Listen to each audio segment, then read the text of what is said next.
Hello, happy Thursday. Shaking up the cocktail. For those regulars who know, this is the little vamp time where I kind of get my cocktail ready. Hi. Hi, waving. Lots of waving going on. So, a little bit of trivia. I get made fun of it a lot, but for those of you who have had a cocktail with me, I am actually like my martini shaken 100 times, and I just finished that. Here we go. I'm having a cucumber martini. So get yours ready before my guest comes on. Cheers. Okay. I'm using this crop I feel like I should get free vodka. This vodka is crop organic cucumber vodka. It's amazing. And so cheers you all. For those of you who realize that I'm not also in my kitchen, I will say that I am on Cape Cod, working from here, believe it or not. I am, and I'm on the porch. And there's a bunch of dogs around because my sister and niece have dogs. So hopefully they will behave. Welcome, welcome. So thank you all for coming. Tonight, because I'm not in my kitchen, I thought it'd be fun to tell you about like what I eat really quickly while I'm here. Tonight I'm having this really amazing steak on the grill with grilled veggies. We've had halibut this week. We've had grilled shrimp this week. Who doesn't love seafood on Cape Cod? But I'm going to hi everybody. Hey, Paul. All right, I'm going to get to the intro of my guest. I think he's here. Hopefully he is. Okay, if you are here, I didn't see. Let me see if you're here. All right, hopefully he will come on momentarily. Oh, I think he is. All right, so I want to wait till I see him. All right, so asked to come in. I want to make sure you're here. Hope everybody is enjoying this beautiful weather. I love the heat. And my guest tonight is best known for his television debut in the role of Justin Taylor, a gay teen in the American version of Queer as Folk. The series ran for 5 seasons from 2000 to 2005. Amazing. We're going to talk about that. He is a beloved TheaterWorks Hartford alum, having appeared twice in a tour de force performance in our annual holiday production of Christmas on the Rocks. And he's been playing that role since 2018. He has a degree in musical theater from CCM, Cincinnati College of Music. He made his Broadway debut as Bog in Wicked, and he also played the MC in a recent national tour of Cabaret. Hello, Spain! Oh my goodness. His regional theater credits include work at Berkshire Theater Festival, Yale Rep, Studio Arena, Alabama Shakespeare Festival, the Guthrie George Street Playhouse, among others. And in 2006, he co-founded the Arts Bureau, I'm going to read this so I don't mess it up, a multidisciplinary, multi-platform organization that houses theater, film, writing, and music under its umbrella. Please welcome, hey T, please welcome, and I just saw him come on, my guest tonight, the incredible, multi-talented, there he is, Hello. Harrison. Hi. Hi, how are you? You did change locations. I did change locations because it started pouring outside, and I have a toddler and a 10-year-old and running around cleaning things, and it's awfully loud. I can't believe you just said that because I just heard thunder. Oh my God. But I'm in a porch that's covered. Hi, Randy. How Hello. are you? I'm very good. We're all so excited you came on. Happy Pride. Happy Pride Month. Happy Pride Month. It's a really important month, and you are really like the kind of sparkler in the middle of any real acknowledgement we've done of Pride Month. It's been so crazy. So I'm really, really happy you joined me. I'm happy to be Um, there. where are you? Oh, I you am gotta in my love house the hair. upstate in the Somebody loves Catskills. your hair. It is rocking. Thank you. Rocking. This is Um, all self-done, because we don't have barbers anymore. wow. Um, I'm upstate in my house in the Catskills. I've been here Wow. mostly since February. So you basically went there to quarantine. Did you go there to quarantine, or did you kind of see it coming, or did you just go there and ended up staying there? I mean, yeah, I mean, I went here to quarantine, but I've recently bought the house sort of having a sort of subconscious knowledge that getting out of the city more often would be a necessity as I got older, and the economic realities of what the future might hold for the world and the city. So I feel like I sort of predicted some kind of end of days scenario. Oh my God. Oh wow. I guess you did. It's I mean, I feel really lucky. I mean, I feel really lucky that I made this decision and very lucky to have this place. But also very sad to not be in the city and very sad for the city in general, although, yeah. yeah. Well, I remain optimistic that we will see a turn, although it's a little scary with people, which we'll talk about in a minute, people's different ideas of what is safe for them and what isn't. And, we worked hard in New York and Connecticut and Massachusetts to get those numbers down. And it And seems it's worked like for us. it's worked, knock on wood. But there seems to be other cities that are a little bit impatient. And I saw a show this morning. It was like, it's COVID has not gone away.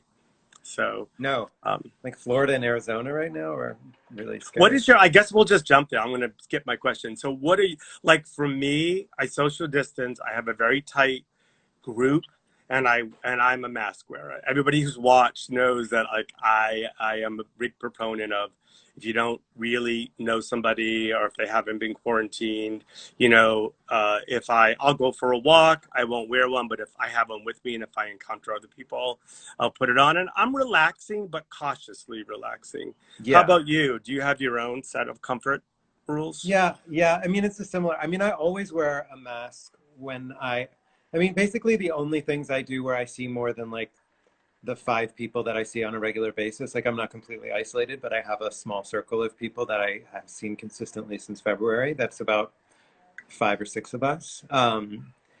And besides that, it's only when I go to the grocery store that I ever am out in public, basically. And I always wear a mask. I mean, I have a mask in the car. I have um, yeah, whenever I go into a public place, whether it's a park or a mask, whenever I can't socially distance potentially, and I'm in an enclosed space, I wear. And generally, and then I've just kept a small circle. I have done things. I mean, I haven't completely given up people, like seeing the people I love, and I was able to see my father sort of right before it really got bad. I guess in mid to late February, I saw my father because he's in an extended living sort of situation, but since then I haven't been able to see him. Um, I'm sorry. we Yeah. had to cancel our big family vacation, things like that. But it's a balance. And I'm you a are bit of you are quarantined there with a group, a small I'm here group. with a group. I'm here with like a close. And we had a little quick check-in, but I do think what's awesome is that if there are silver linings, the way that we're connecting with people we love, friends, partners, family, like that is a big gift. Sorry about that. There you go. I love it. I'm waiting for the dogs. I'll be next. There's no dogs. You know me. I'm a cat man. Hold on. You're a Let me cat. close the You're a window cat so man. it's less loud. Ah! Um, Wow. Somebody said ciao, greetings from Italy, from Naples. Ciao. Ciao, ciao. ciao. But somebody asked, I'm trying to watch questions more, and then we're going to get to mine. But they said, do you have any special 4th of July plans came up? Oh, oh, there's someone you know that just popped on. Girl. Girl. Yes, I am actually traveling on the 4th of July, not too far, to see a friend at their lake house. They've been quarantined there for a while, but I haven't seen them in a while. And we're gonna watch the fireworks at their lake house. Oh, that's so nice. Yeah. See, I feel like as long as you make calculated decisions, like we can't live in a bubble, but we have to move forward, but not like ruin the kind of footing that we got. So Right. Pride, I want to talk about Pride. Um, uh, as I said, it's a really great month, and it's been a weird with the events of the world and the country, which we'll also talk about in a moment.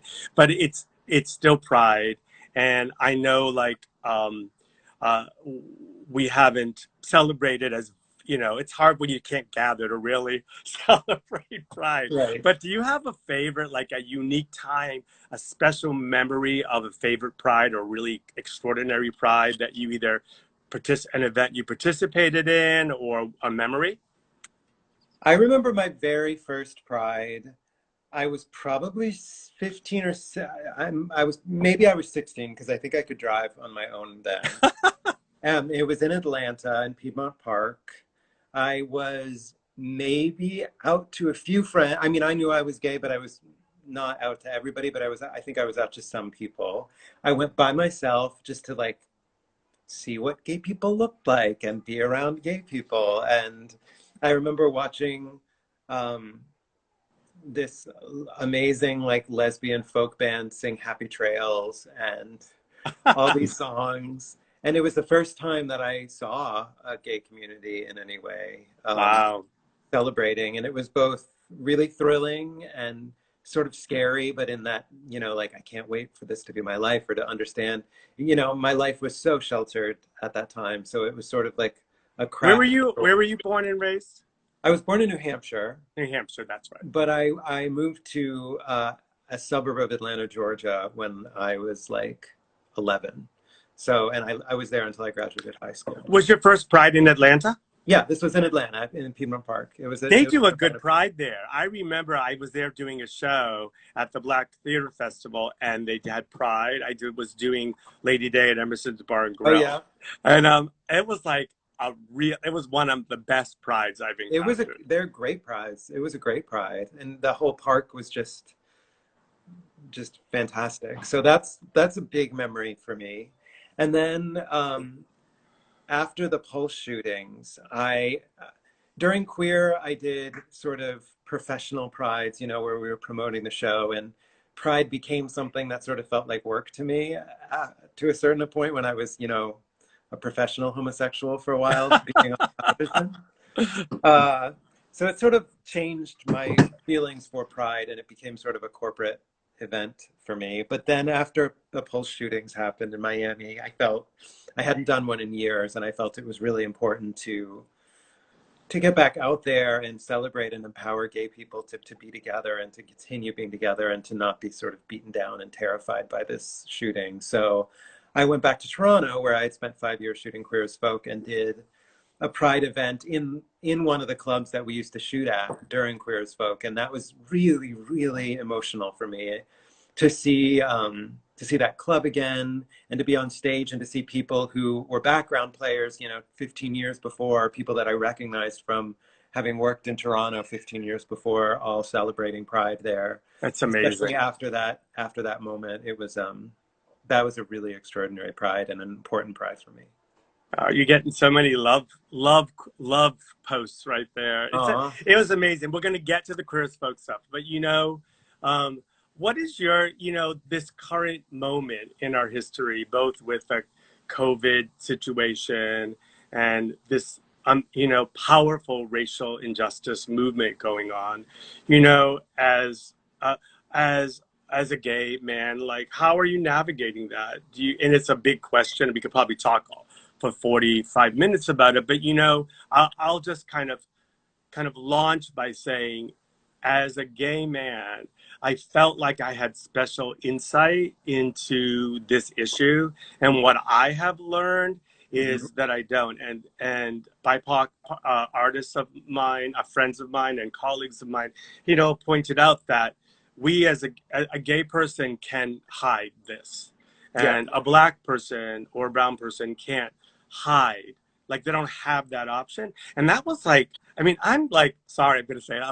I'm 58, and like that, No. like ton of bricks, like just was like, I always thought, well, I'm from a minority in some way. And of course, like, what an idiot. I mean, I am. And we've had our struggles, and we're going to talk about the big win 10 days ago. But as a gay man, Hmm. have you gained any insight from what's going on in the movement? Of course. I really, really, really have.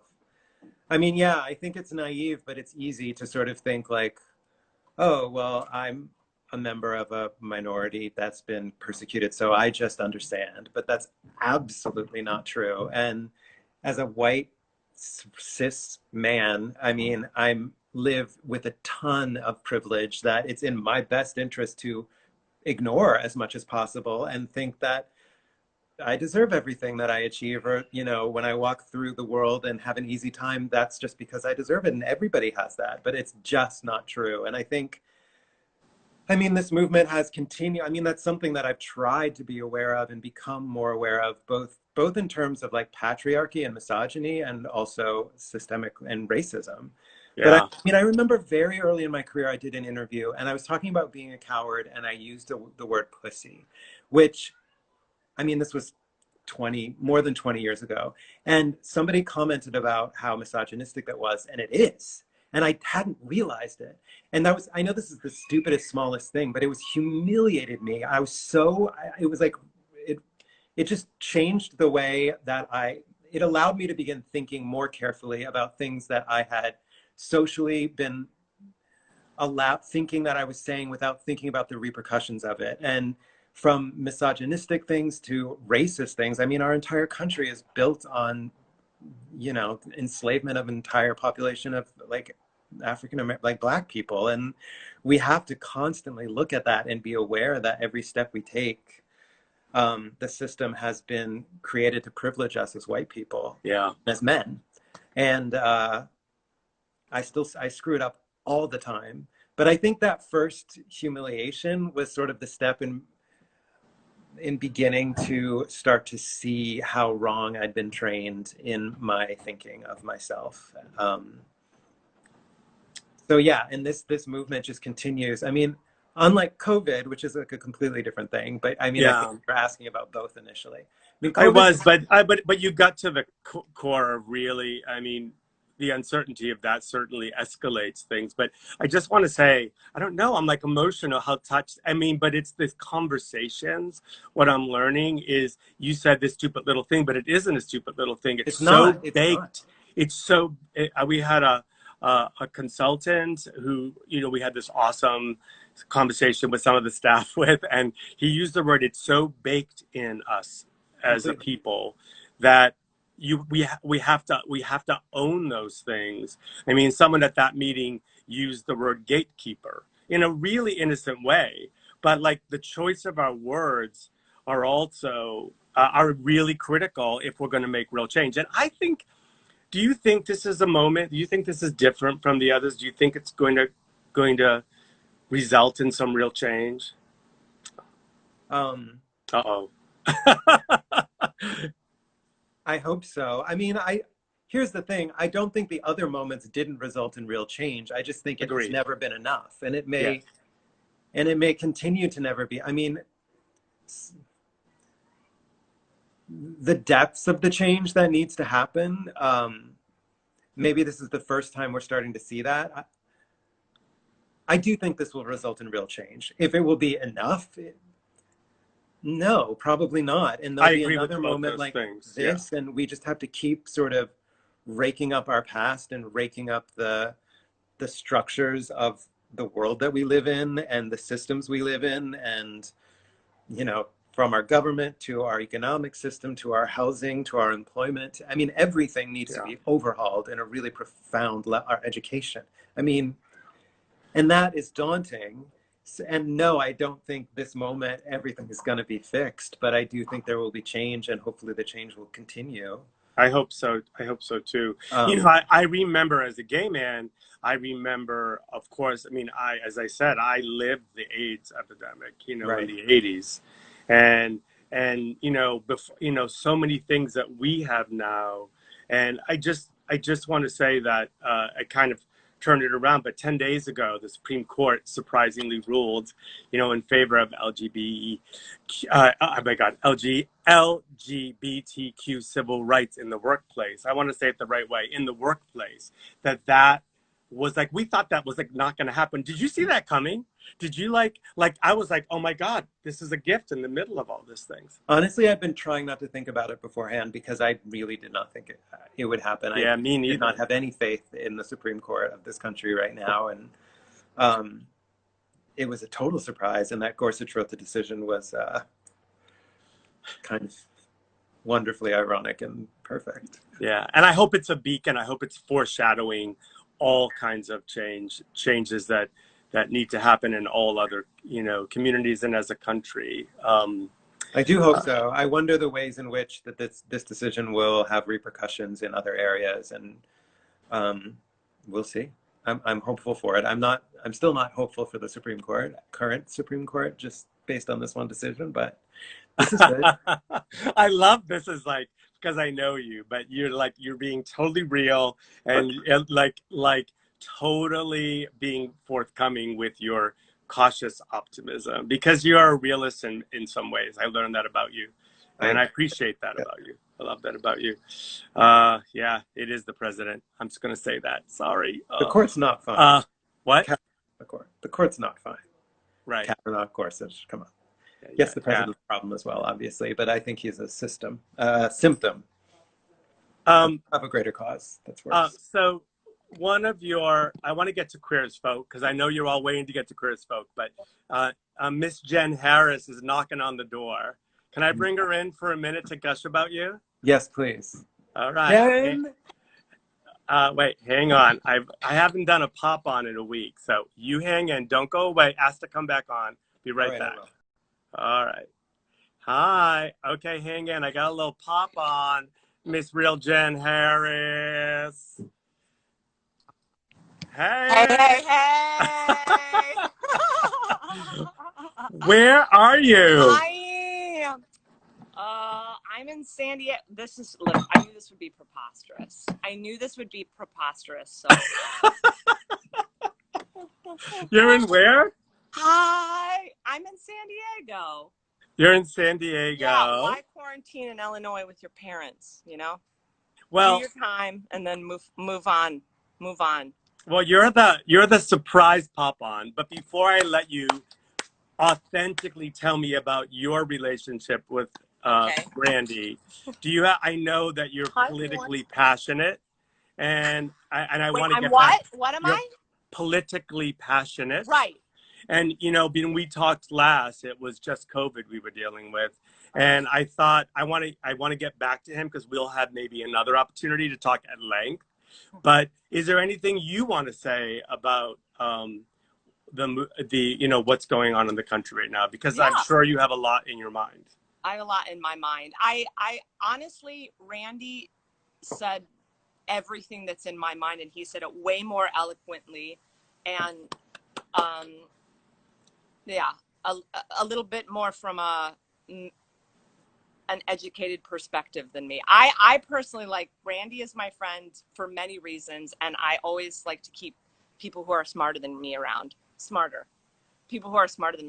So he's definitely one of them, and I would say all that. I would say basically the thing that I feel is, I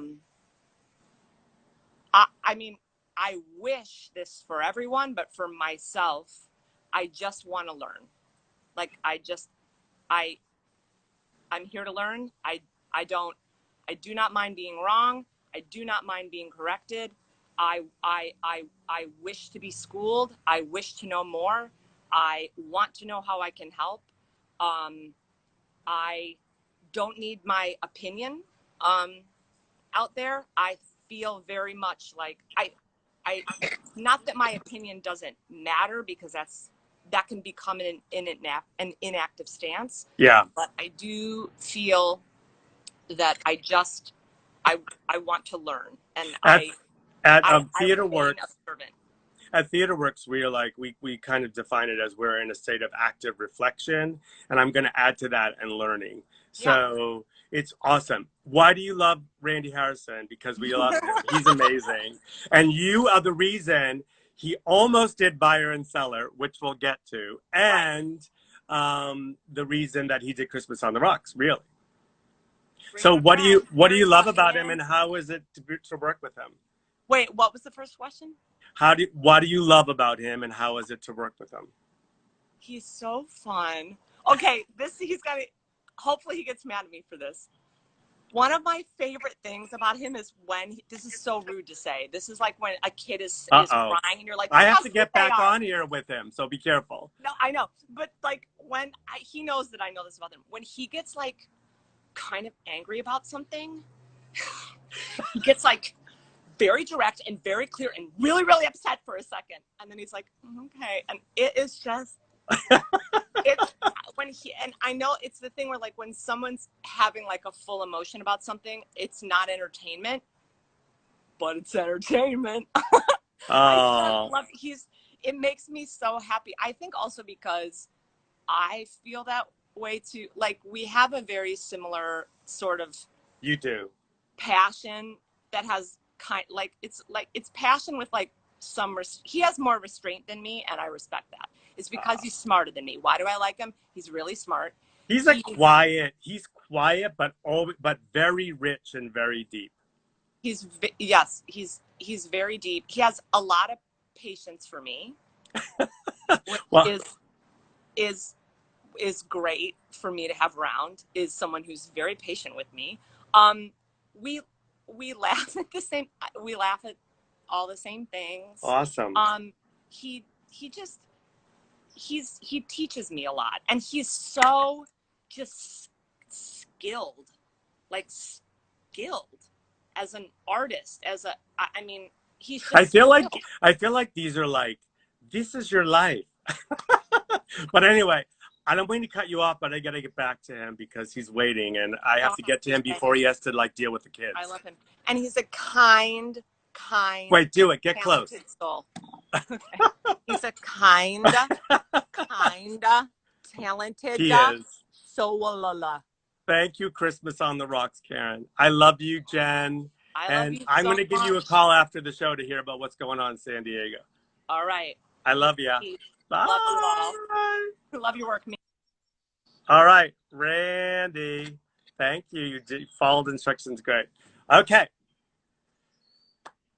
Here he comes, waiting for Randy Harrison, and there he is. Come on. It's like that was so sweet. That was really awkward to listen to. It was so nice. I know Jen loves that about me. Whenever I get really mad about something, she just starts laughing. Not really mad, but when I'm like, I can't believe they did that. Like, oh yeah, I love. Exactly. I haven't really seen that side of you, but I can tell when you're in and when you're out.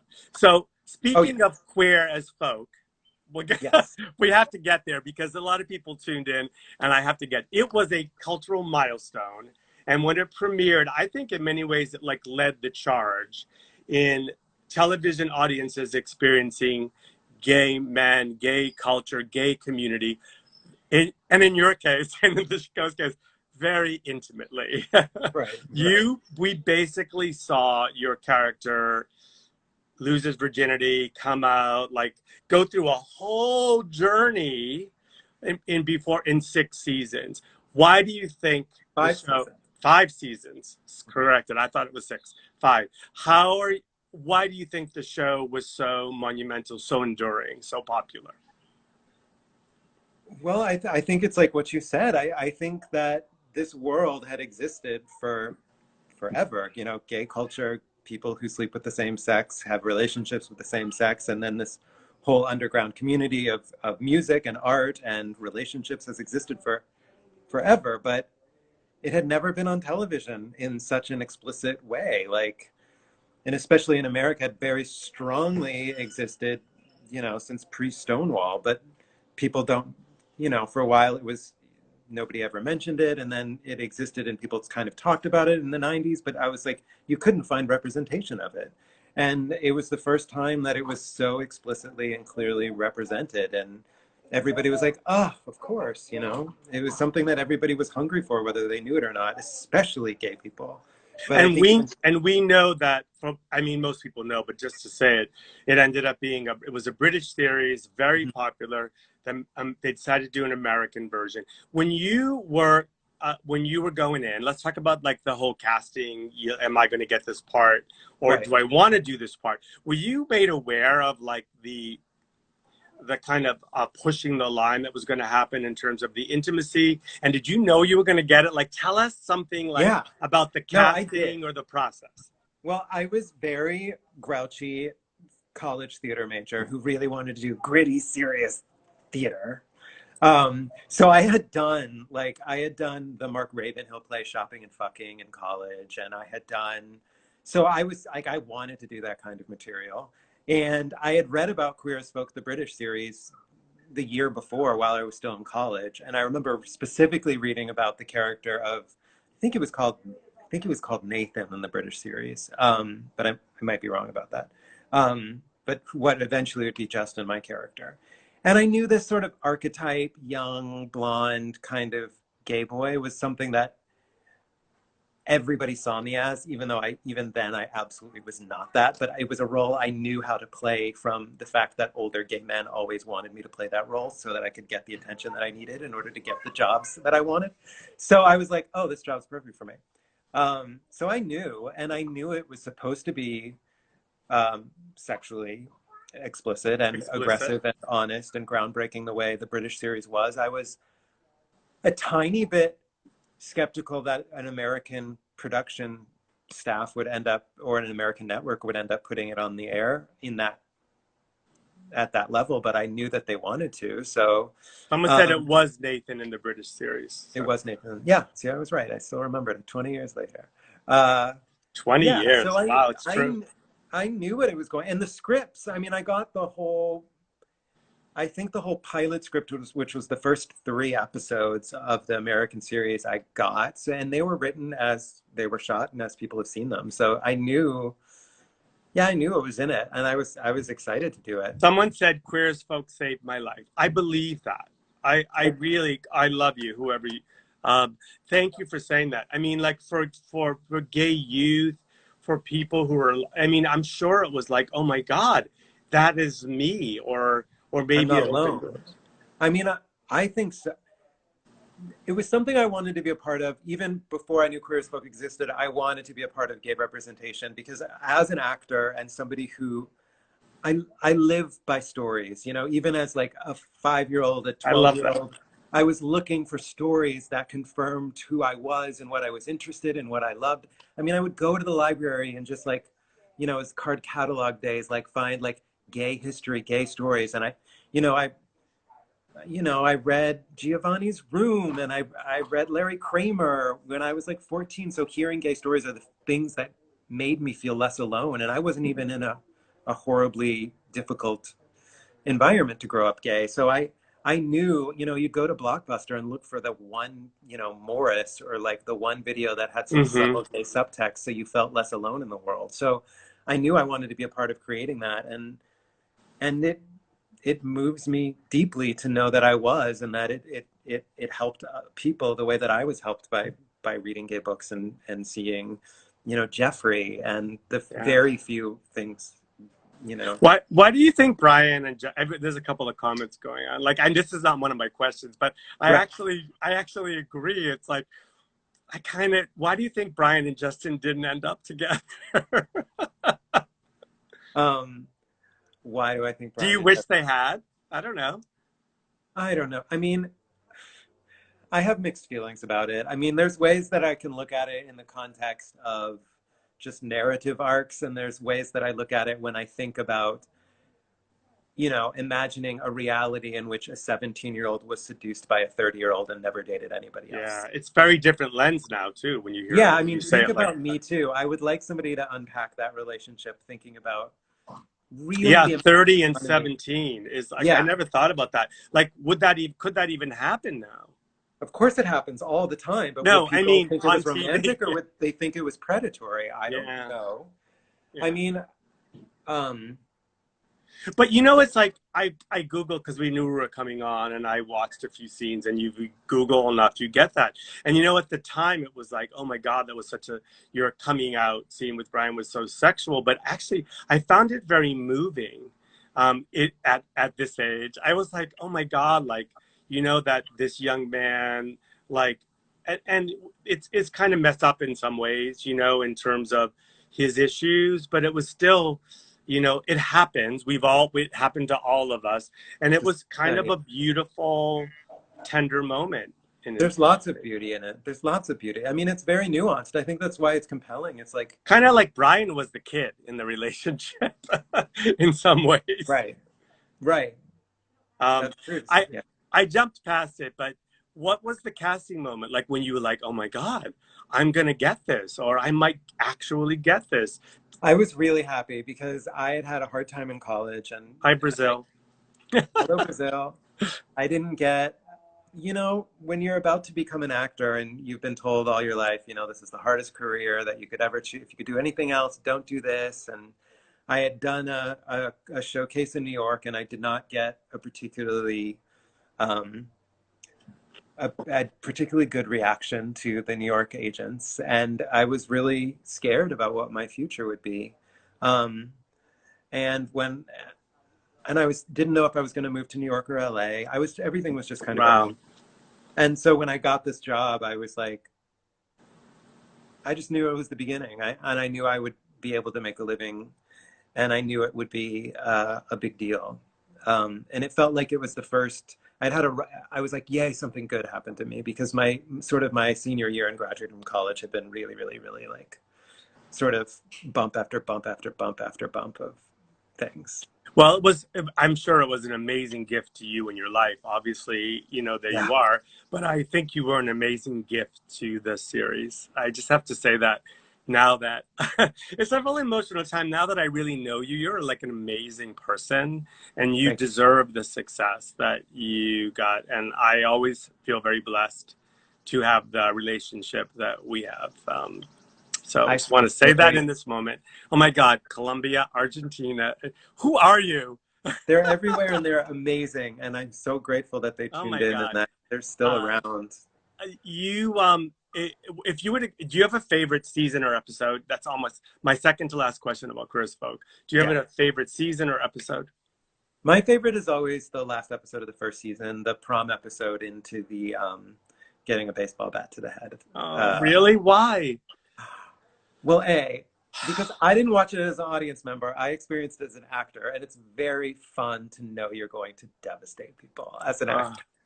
it was shocking. And And it was so fun doing it's like, I do some musical theater, so I got to do like a musical moment, like this big dance thing. And it was really the first, I'd spent an entire season pining after the character. Justin had spent an entire season pining after Brian, and he finally sort of got what he wanted. And I Brian love that showed up to the part. prom. Yeah. Yeah, and it was this absolutely romantic moment. And I got to play sort of pure bliss and pure joy, which is one of my favorite things because it comes naturally to me, and then knowing that I was able to give all of that like satisfaction to an audience, and then it would turn around and take it away, like punch them in the gut. Ah. It made me so happy to do it. And I know it's right. Like as actors and artists and directors and writers, you're like, you love that sucker that's punch. really like pull the rug out for like the happier I can make this moment, the more devastated. I want people sobbing. Oh man. Now I have to And go it was back and look at it and cry. and then just like the physical thing of the doing the dancing, and then also getting basically a Nerf bat to my head by every cast member in a close up for fun, like as we're close, Oh, you like knowing it did? was this joyful, ridiculous thing, but then So when we they all knew edited, that they were doing something that was going to be like a sucker punch and profoundly like painful, but you found joy in it because do you have because it was a photos? TV show, it wasn't real life, and it was something that was real. I mean, it's something that continues to happen. So Yeah. it was satisfying in the way that you're like, I'm really, really having, See, like when manipulating emotionally the audience, but it's also like, this is something we need to talk about because this is something that happens in America when all the you time. share those stories, I mean, it was really brave. I mean, you could look at it as like the club scenes and like they really went in and truthfully, I thought, portrayed many aspects of gay culture and gay community.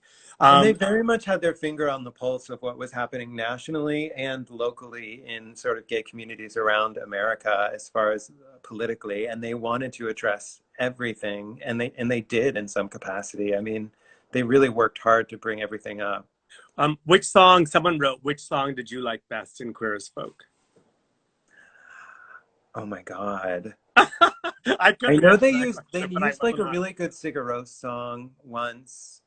We had the most amazing music supervisor, and we had amazing music. What's so sad is I think now they don't have the original music. Certainly because they lost after a certain period of Yeah, time, they no yeah, longer paid for the rights of the original music in the show.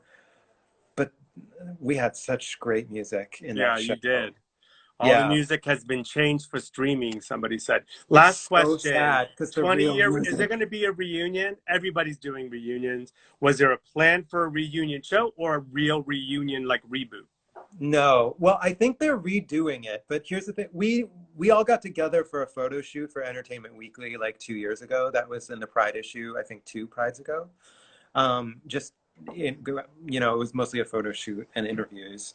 I think they're remaking it, but it's because it was British owned originally. It's Russell T Davies show. And then Showtime bought it. Showtime doesn't have the rights anymore. So there's no Ah. poses. Poses was great when they used that song, by the way. Um, uh, so Showtime wouldn't reboot it because they don't even own it anymore, which is like why they did the L Word, but they're not going to do Queer. But Ah. I think Russell T Davies is remaking it with a completely different, Like a like a remake. a remake kind of the Oh my original. God, I watch Queer as Folk literally every day. All right, there you Yeah. go. um, uh, it was an amazing show, and I hope that I would agree with some of the people here that I think if they do the reboot, fine, but I think a lot of people would love to have this conversation with not me and the cast of Queer as Folk. Well, we did something. We did an online COVID benefit. Oh, you did? That's Yes, right. we Oh did shit. it like a month ago, maybe.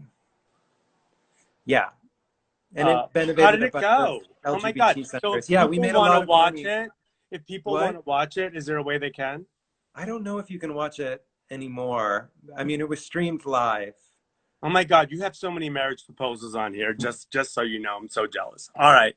Um, let's talk about Christmas on the Rocks. I have to. You were the third Or- man to yeah, play the men, all those characters, Ralphie, Hermie, Tiny Tim, Charlie Brown. You follow the amazing Matt Wilkes, who followed the amazing Harry Boovey, who movie. originated it. And you know, our first interaction was, sorry, you were supposed to do buyer and seller for me, and Mhm, you got the tour of Cabaret, I of the did. Broadway production, playing the MC. So I totally understood, but you have class and you were so sweet. I remember you called me and told me, I'm so sorry, because It's the worst thing to have to do to it somebody. is. Yeah. And I really was glad, and we ended up having a lovely, wonderful production, and then I got you finally to come. Thank you, Jen Harris, because Yes. Matt had to leave last minute, and I don't think people really understand that we're paying attention. That you were called 2 weeks, a About two week weeks before before you the. were going into rehearsal. You had like no time Oh to no, work. it was a week before going into rehearsal, but it Okay. was like 2 weeks before like tech, basically. Yeah, 2 weeks. Yeah. Yeah, it was very quick, and it was all about like getting your lines down. But amazing to see how every actor kind of took the torch and made it their own. And you've done some beautiful work there. Mhm. Um, and you came back for the last 2 years, 18 and 19, from Right. I believe, right? I've done I've Three, done two two, total. two. So The yeah. question remains whether it'll be a three, which is really in your hands. But you came back, and you're one of the few actors that first year, old pre-renovation, second year, new renovation. Right. And you had a leak in your dressing room, which did. kills me. But it's pretty good, right? The dressing room is great Okay. when it's not flooding. It wasn't a flood, but it was ironic. I was flipping out, you know, $5.5 I would million be angry. later. Randy's dressing room's carpet is wet. And I was like, no. And Jen invited you into hers, which was great. God bless. Thank Yeah. you, Jen. Oh, say hello to your cat. Do you have one cat now? I have one cat now, yeah. What's her name? Latrice. Latrice, everybody. Latrice. So we talked earlier, like one of the things we're throwing out, if we're not able to gather in large groups, is really actually filming to stream Christmas on the Rocks. What do you think about that idea? I think that would be fun. I've never filmed live theater. I mean, I've done sort of archival recordings, but they just record. You just do the play and they record it. I've never done anything that was sort of intentionally directed and sort of revamped in order to be recorded. Be interesting, right? Yeah, it's really interesting. Should I send the contract We've all been over? watching stuff. Should What? I send the contract over? Yeah, well, we can start negotiations now. Listen, Right now, I have very little interest, just so that, you know. It's all good. We always respect how it kind of goes.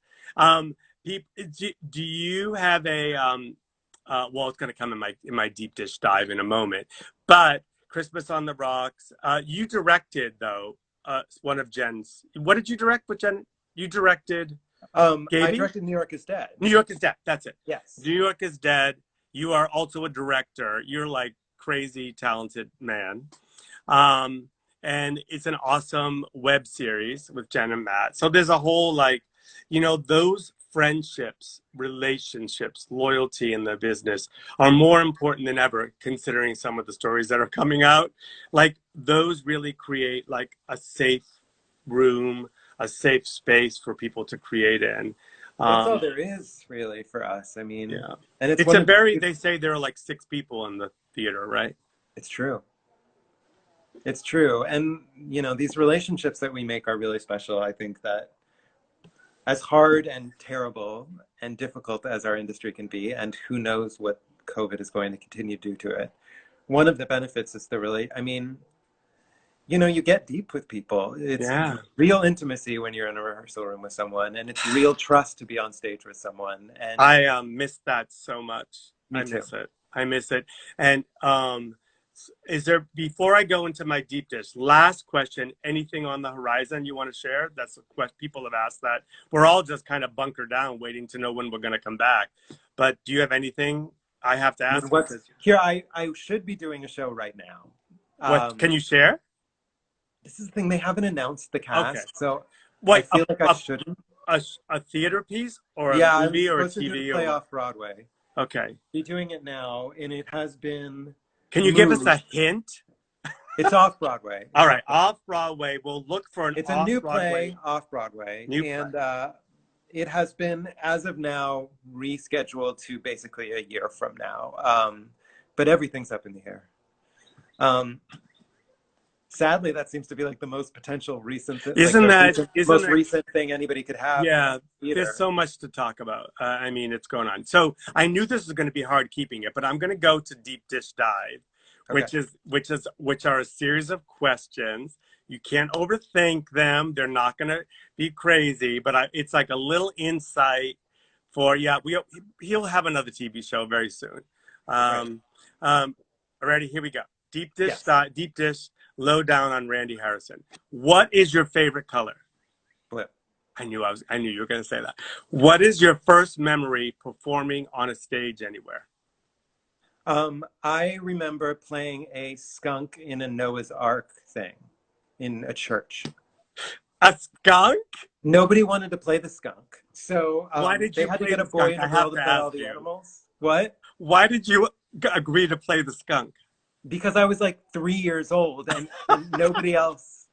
Did anybody say clear of you? They haven't found a skunk yet, and so I did it, but I didn't have a partner, so the skunk only one skunk got on Noah's Ark. Oh my God, I'm so glad this is recorded forever. Yeah. Okay, Who is your favorite character in Christmas on the Rocks?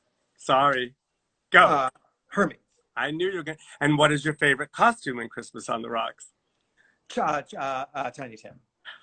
Oh, surprise answer. I thought you were going to say Hermie. What is something no one knows about you?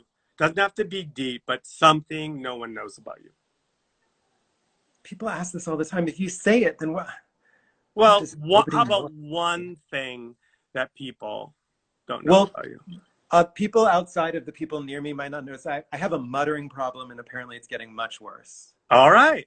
I didn't know that. What is your favorite food meal? What's your favorite meal or favorite food that you love? Any kind of cheese, anything cheese. Really? Yes. On the road, and you've done a lot of regional theater and tours on the road, what was your favorite out-of-town city to play in? To be in was New Orleans. New Orleans. Mm-hmm. To be in, but you changed my words. How about to perform in? My favorite city to perform in. Is it the same or different? No, it's definitely different. So your favorite city to be in, New Orleans. New Orleans, have him back. And I'm going to say right now, LA or Chicago. Chicago's both two good cities, very different vibes. I didn't expect LA to be such a theater town, but I mean, Cabaret played, it was wonderful to do Cabaret there. People hate this question, and you're probably not going to pick, but performing in a play, performing in a musical, performing in a TV show, or performing in a film, do you have a favorite platform? Everyone hates that question. Here's the thing. I always want to do, as long as it's not the same thing that I did last time. Like, I always want to do the opposite of what I did the time before. So if I just did a musical, I'm going to be less happy doing a musical next. Whereas if I just did a dramatic play and I do another dramatic play, I'm going to start getting sick of it. Good answer. Yeah. So one of those, but something that's different than the one you did before. Yes, I like to switch it up. Is there a role, this is a hard one too, I hate when people ask me this as a director, but is there a role that you would love to play that you haven't played? Yeah, I want to play Hedwig, and I want to play Uncle Vanya. Ah, I also want to play Clove in Endgame. Last question, will you come back to Connecticut sometime? Yes, of course I will. I have to do that. You are amazing. See, I told you, I could talk to you for another hour. Thank you to everybody from all over the world. Thank you, I mean, this is incredible, which you should really take in, Randy Harrison. Like, you have connected somehow to people all over the world. And we are so lucky to have you here, as connected to TheaterWorks Hartford, connected to Hartford and Connecticut. And I couldn't appreciate more and be more grateful that you came on. So thank you. Thank you, Rob. I'm very grateful for you and TheaterWorks. Thanks. Be safe. Enjoy your safety group, and I'll talk to you soon. All right. I love you. Bye, Rob. Bye, everyone. Bye. Thank you all for joining us for Get Sauce this really special Thursday. Happy Pride to everyone.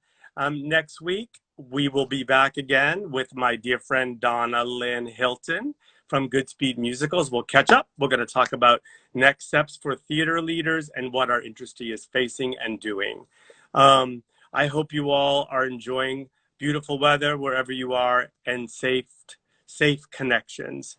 Good night, and thank you for joining. Take care.